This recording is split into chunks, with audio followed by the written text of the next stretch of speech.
The Chinese have purchased ports off the coast of Peru where they can dock their warships. So they have a controlling, factor in the Pacific.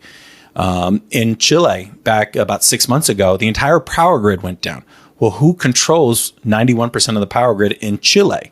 The Chinese groups. So there was an argument of, was this a test run? Because it was such a hack that so much of the system went down.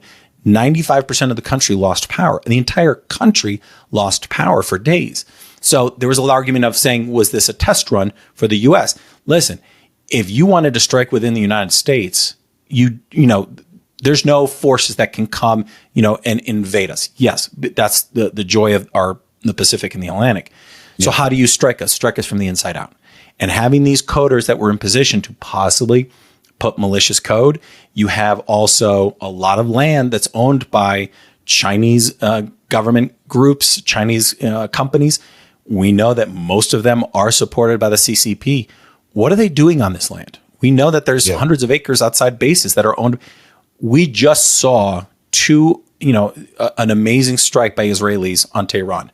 How did the IDF do that? They built a factory outside Tehran, within the country of Iran. They built a factory which was building all of these drones that were used on the strike in Tehran. So just outside the city of Tehran was IDF forces building these factories. How do we know that the CCP isn't doing that here, right outside Fort Bragg, right outside in Colorado, right outside Andrews Air Force Base?